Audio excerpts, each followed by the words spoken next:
வணக்கம் நண்பர்களே, சுபா குக்கிங் உங்களை அன்புடன் வரவேற்கிறது. இன்னைக்கு நம்ம பார்க்க இருக்கிற உணவு வகை ரொம்ப சிம்பிளான ஒரு டின்னர் ரெசிபிங்க. அது என்ன அப்படின்னு பார்த்தீங்கன்னா சிங்கப்பூர் வெஜிடபிள் நூடுல்ஸ். இது ரொம்ப ஈஸியாக பண்ணிடலாங்க. சிங்கப்பூர் நூடுல்ஸ் அப்படின்னா என்னன்னா, அது தின் ரைஸ் நூடுல்ஸ் வச்சு பண்ணுவாங்க. அதுதான் சாவ் மெயின் மாதிரி எக் நூடுல்ஸ் வச்சு பண்ண மாட்டாங்க.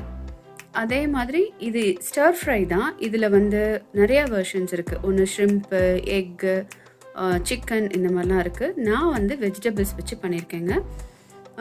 ரொம்ப ஈஸியாக பண்ணிடலாம். ரைஸ் நூடுல்ஸ் தின்னாக இருக்கிறனால அது வேகமாக குக் ஆகிடும். பட் ஒரே ஒரு விஷயம் மட்டும் நீங்கள் கவனத்தில் இருக்கணும். அது என்ன அப்படின்னு பார்த்தீங்கன்னா, ரைஸ் நூடுல்ஸ் குக் ஆன உடனே கோல்டு வாட்டரில் அதை கொஞ்சம் நேரம் சோக் பண்ணி வச்சுட்டு அப்புறமா நீங்கள் அதை வடிகட்டி வச்சிடணும். இல்லைன்னா அது ஒட்டிக்கிட்டு ஒரு மாதிரி அப்படியே ரைஸ் கேக் மாதிரி ஆகிடும். அது ஒன்று தான் கவனத்தில் இருக்கணும். மற்றபடி ரொம்ப ஈஸி ரெசிபி. ஸோ கண்டிப்பாக இந்த வீடியோவை முழுசாக பாருங்கள். உங்களுக்கு இது பயனுள்ளதாக இருக்கலாம். நன்றி, வணக்கம், பாய்.